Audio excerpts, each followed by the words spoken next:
خب این از این یه کوچولو این روغن تخم مرغ هم میریزیم روش و یه فلفل میخواد اینجوری یه گاز کوچیک میزنیم و این فلفل البته تندی. اوف آنی سوختم. سلام عرض میکنم خدمت شما همه رفقا. 8 minute with JJ، یه 8 دقیقه‌ای یه غذای مشتی گیشنیز پلو. بریم سراغ مواد اولیه. یه دونه پیاز داریم، 4 تا دونه تخم مرغ داریم، 7-8 تا دونه سیر داریم، 2 تا دونه سیب زمینی داریم، کلم داریم. البته کلم به اندازه دلخواه، هر مقداری پر کلم بشه، اما میتونید برای 2 نفر برای هر نفر 50 گرم کلم بزنید، رو هم دیگه میشه 100 گرم برای 2 نفر، همینجوری تعدادش رو بیشتر کنید. نخود فرنگی داریم به اندازه 150 گرم، گیشنیز داریم به اندازه یه مشت بزرگ، اما من گیشنیزامو شستم برای فیلم فردا. خب میام سراغ ادویه هاش. ادویه ها برای اینکه جا کمتر بگیره کوچیکش کردم. پودر کاری داریم 1 قاشق چای خوری، زیره داریم 1 قاشق چای خوری، پودر تخم گیشنیز داریم 1 قاشق چای خوری، فلفل سیاه 1 قاشق چای خوری و نمک 2 قاشق چای خوری. اینم از اینم ای باورتون نمیشه قاشق چای خوری. خب اینم از ادویه هامون. حالا نمک ممکنه بالا پایین بشه. میایم اینجا من 3 تا پیمونه برنج ریختم. 3 تا پیمونه که میریزم من و خانومم 2 وعده استفادهش میکنیم. بس 3 تا پیمونم برنج داریم. میام کارمو با خورد کردنی ها شروع میکنم. خیلی آسونه، درد سرتونم نمیدم. میام سراغ پیازا. پیازا رو به این شکل شروع میکنیم خرد کردن. این از پیازامون میره کنار، خیلی راحت. بیام سراغ سیرمون. اینم از سیر. اینم سیر محلیه استرالیاست که خیلی خوشمزه است ولی بو نداره آنچنانی.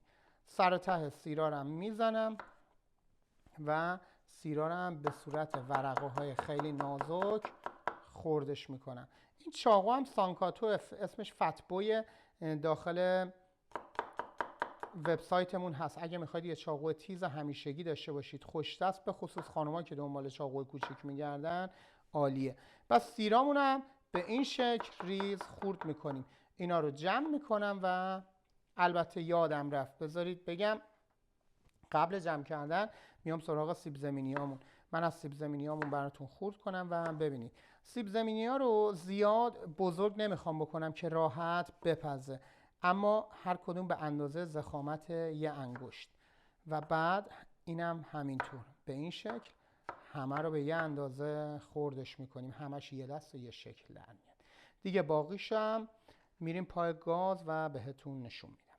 میام سراغ کلممون. کلم‌ها رو هم بذارین یه دونه رو بردارم. کلم‌ها رو هم با دقت به صورت رشته‌های باریک یه دست در میاریم به این شکل، ولی باید با دقت خورد بکنید، همشون یه سایز و یه اندازه باشه. اینم از کلممون. تمام کلمم هم اینجوری خورد میکنم. 50 گرم کلم برای هر نفر کافیه. حالا اگه مثلا 4 نفر بود 200 گرم کلم بریزید.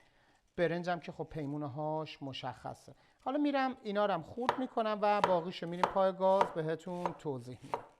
پیاز، سیب زمینی و سیر رو ریختم. اول پیاز رو ریختم، بعد سیب زمینی رو ریختم و بعدم سیر رو. اما شعله رو زیاد نمی کنم چون قرار نیست من چیزی رو سرخش بکنم. به خاطر همین که شعله پایینه فقط میخوام اینا یه شوک ببینه، یه حرارت ببینه، نرم بشه، چون قراره یه برنج کته مشی داشته باشیم. اینم از ادویه ها. من خیلی کم ادویه ها رو همیشه تفت میدم، اما تو این روش پخت نیاز داره که ادویه ها به آرومی تفت بخورن. اما شعله رو خیلی زیاد نکنینش که ادویه هاتون بسوزه. حالا میذارم به مدت 4-5 دقیقه بمونه و برمیگرد. با حرارت کم داره تفت میخوره. یه ذره مزه کردم، عالی، دیوانه کننده است طعمش. این از اینو ریختیم یه مقدار که نرم شد. حالا نوبت چیه؟ کلمایی که خوردشون کردیم. کلم‌ها رو هم بهش اضافه میکنم و یه تفت کوچیک بهش میدم. غذای ما تقریبا 90% آماده شد. این غذا راحته و هیچ گونه مرغ و گوشتی داخلش نیست. یه غذای خوشمزه و خوب و همه پسنده. حتی ویجیتریان ها و وگان ها میتونن استفادهش بکنن. حالا دیگه بالا سرش وای میسیم و همش میزنیم که کلمامون هم کاملا نرم بشه. سبزی رم یه مقداری بزرگتر از سبزی پلویی خوردش میکنیم. حالا زمانی که خورد کردم و تموم شد بهتون مرحله به مرحله نشون میدم که کجا اضافهش کنیم. ببینید کلممون نرم شده، سیب زمینی هم تقریبا نرم شده، فشار میدم کامل برش میخوره. این از این. حالا توی این مرحله برنجم من بیارم و بهش اضافه کنم.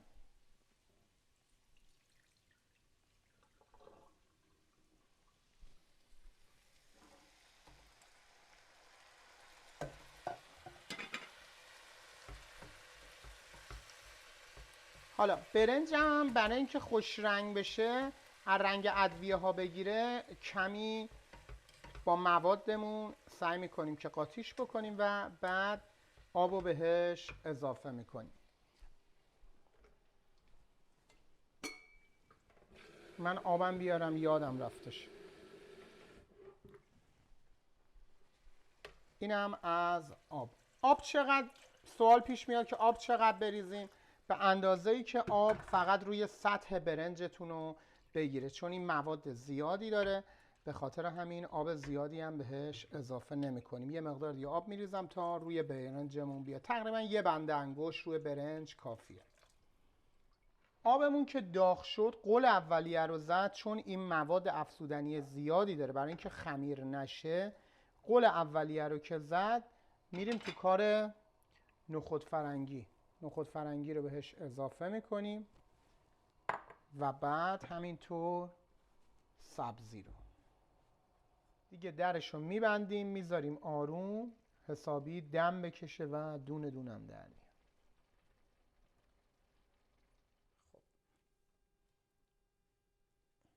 خب این پشت صحنه بوده، بذارم ردیفش کنم. این تخم مرغ خیلی حرفه‌ایه ها، خیلی وقت گذاشتم براش، اینجوری در آوردم. اینم روغن کرمانشاهی میره رو برنجه، اصلا دیوونت میکنه. خب غذامون آماده شد. فقط بذارید من قاشق اینجا کوچیک که میگن چرا قاشق چه میخوری. ببینید برنجم دونه دون در اومده، میبینید؟ چون آبشو کم ریختم، قشنگ قطع کشیده، کاملا از همدیگه جدا میشه. این برنج شفته نیست، پس شفتش نکنید. تخم مرغم میبرید، یه دونه مشتی، البته من خرابش نکنم، تخم مرغ رو عکس ننداختم هنوز. آقا دوستتون دارم، وجیتریانا، وگانا، نگید جواد جوادی فردا پشت سرم 1000 تا صفحه گذاشتید جواد جوادی برای ما غذا درست نکرد. این 4مین غذاییه که فقط به عشق شما درست کردم. دوستتون دارم، به خدا بزرگ میسپارمتون. لینک خرید چاقوارم همین پایین براتون میذارم. دمتون گرم، شب و روزتون خوش. خب این از این. یه کوچولو این روغن تخم مرغ هم میریزیم روش و یه فلفل میخواد اینجوری، یه گاز کوچیک میزنیم و این فلفل البته تونی. اوف آنی سوختم، خیلی تند بود. بذار سریع قاشقو میری بالا مردن. هماهنگ میکنم من با من.